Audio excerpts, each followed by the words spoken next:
Yeah, welcome to another edition of What the Fuck, Happenings YouTube Atheist Community and Debates. Well, okay, conversation, fun. Anyway, it's hard to get the debate part to happen. Nobody shows up, unfortunately. So anyway, it was an okay evening in the tiny chat arena. Got through it okay anyway. I stayed awake and stayed till kind of late, 7 or something. So, not altogether horrible. Yeah, but nothing, there was a few little moments. I mean, little 60-second, 2-minute pieces maybe, where I said something totally brilliant. But I'm not going through all that crap to find them. Yeah, hell with that. Horses. See if there's any bear tracks in there. Yeah, a little bit obsessed about the bear thing. Anyway, I haven't taken this path in a while. It's a bit weird. Guess I could go that way, but I won't. I'm used to going this way. Anyway, so yeah, not totally useless, but not exactly, solving the problem. I guess there's some use to all of it, just because there's it's just this whole point of what are you really arguing? Are you arguing with people's motivations? Are you arguing with their emotions? Are you arguing with their logic? Are you arguing, do you need to educate them first? Do you have to assess how much education they have before you can try to explain? Do people fully understand the impact of evolution? I mean, fully understand it, like they've heard about it, but they surely completely understand just how insidious replicating molecule is. And so this is sort of the problem I pointed out before, is this idea that you have to sort of write the perfect joke. And this is like the perfect, to get anywhere here, you have to kind of figure out a way to argue this, to diagram it, speech on it, lecture on it, that's it, a good word, lecture, to provide a nice little tight, half hour to 40 minutes of explanation, description, that can basically take anyone, from the beginning through the story, and they'll get it. They'll understand what the hell you just said. They'll understand the pieces of emphasis, the importance of the argument. It'll have enough, it'll trigger just enough emotion, not too much emotion. People won't react too hostily. They'll be interested enough. It's like this perfect cookie recipe, where it's the perfect cookie. Everybody loves it, like an Oreo or something. Probably not a good example because, lots of people find Oreos obnoxiously sweet. Anyway, so yeah, that's sort of what I'm working at, so I might as well do some of this practicing.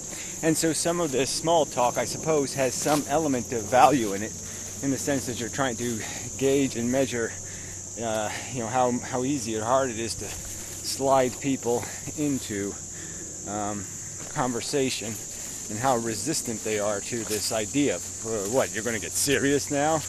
And how fast or hard they run away, when you start opening these gnarlier doors.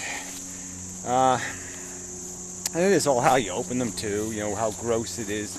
You kind of have to work up to it. Get them in the...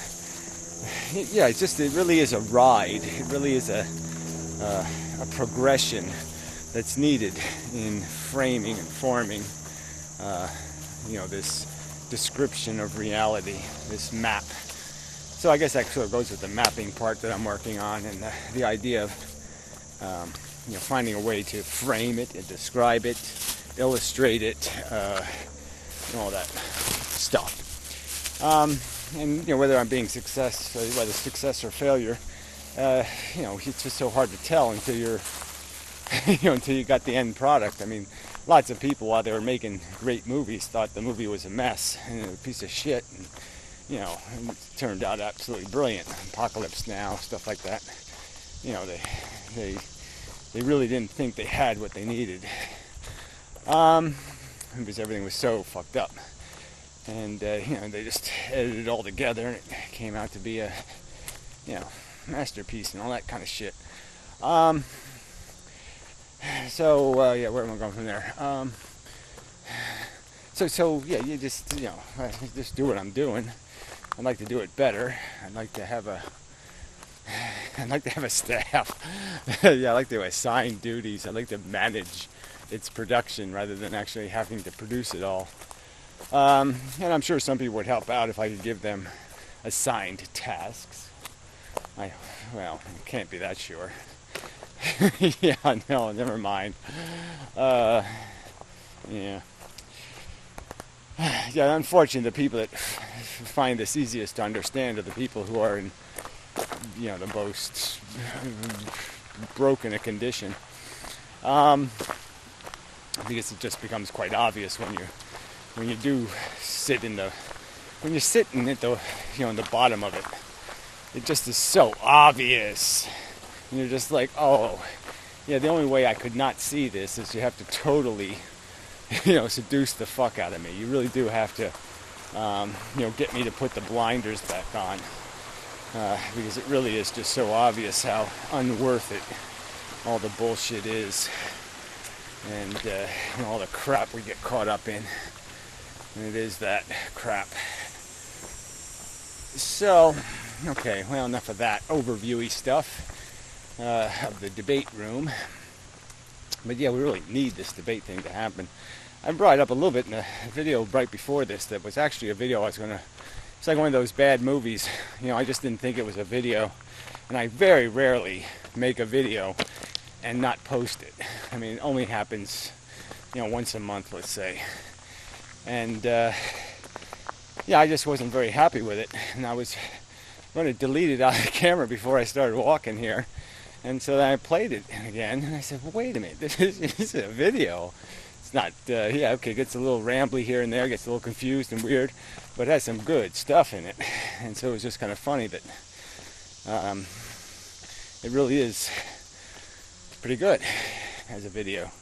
And, I had just a completely negative impression.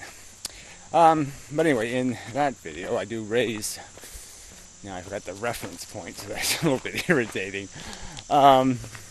But it's something about, doing this thing. Oh yeah, the idea that we're going to have to, as a people on Earth, we got to fix this. We got to make something else happen because this structure isn't working. And even in this medium, we have this YouTube medium. And they're all trying to turn it into some sort of social network. They're taking all the, the really constructive power tools out of it. And to some extent, I guess, I'm to blame for some, dysfunction within the community because of my lack of manners. But that's almost an annoying little piece of this idea that we have to,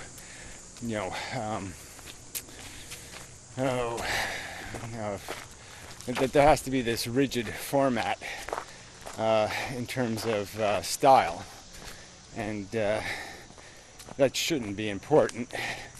Certainly shouldn't be a deciding factor in whether or not there's an argument to be made. But I guess it's part of it. You could just argue almost that it's the fact that there is no coherent subject organization. Videos aren't organized in some way to make it clear, what's this would, to force this stuff together in some way and to force the combatants into each other's faces, whether they like each other or not.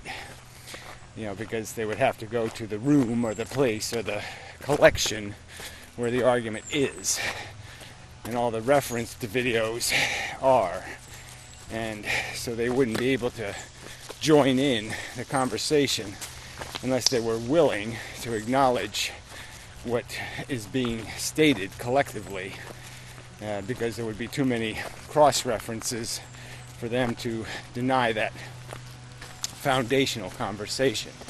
Everybody would have to be up to speed, on the required listening list, and that would have to be part of the context of being a participant is having some literacy on the subject. So then you can avoid the redundancies of,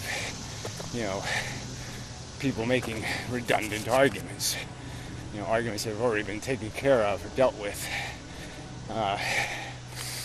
Anyway, so that aside, I don't know why I'm exactly going there. I mean, getting to the formatting stuff again. I think I wanted to say something else. Luddite made one of these standard, he's not such a bad guy kind of videos. And, whatever. I find it kind of just, it's almost obnoxiously patronizing. But whatever. I mean, I certainly do make my own commentary regarding other people's performance. And I'm certainly...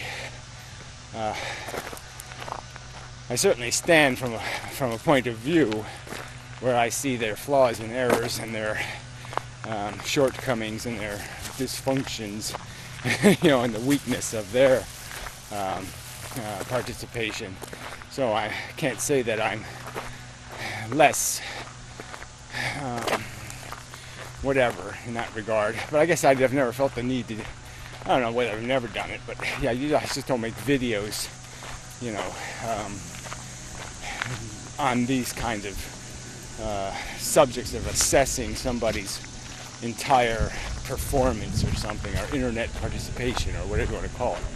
It just seems a little bit, whatever.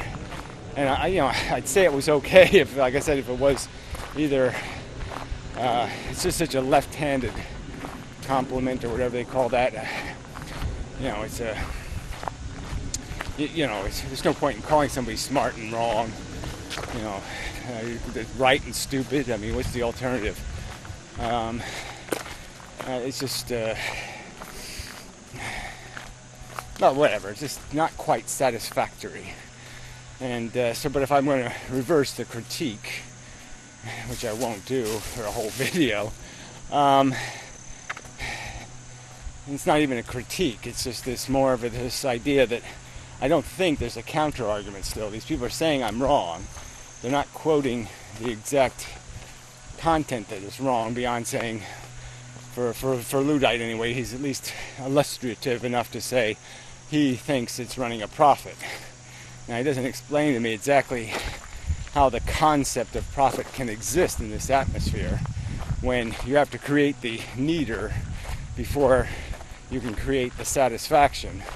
So you have to essentially create your own audience for your performance. So you're basically saying, well, listen, the audience is applauding, therefore it's a good show. Yeah, well, you constructed the audience out of people who would applaud. So that's not saying much.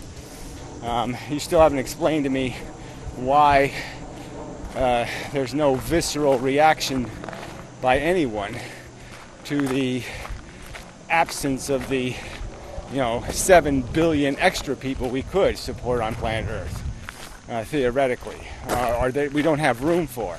So we've left 7 or 10 or 500 trillion people at the gas station because they can't fit in the car.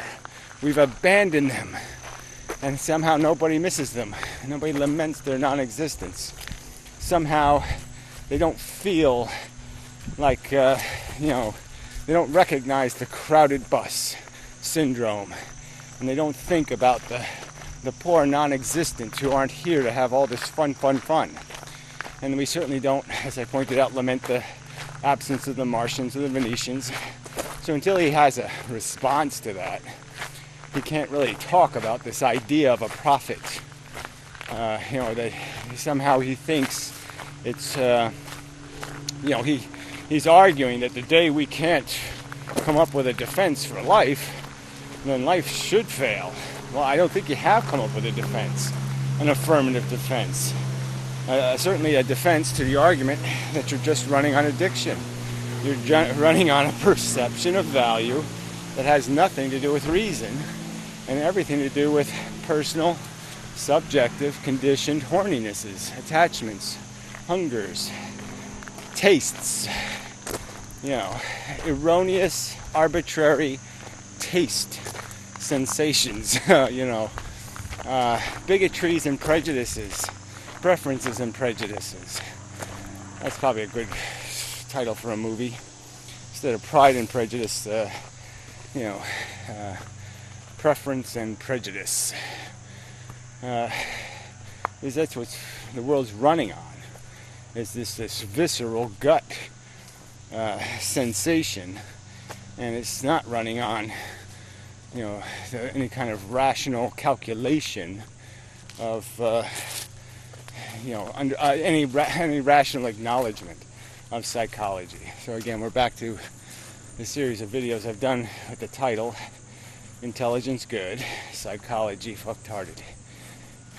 People have to recognize their psychology as not a very reliable source of value declaration. Anyway, I believe I'm done. Until the next time. Kind of a lovely day. I don't feel very lovely, but we'll see what happens. Yeah.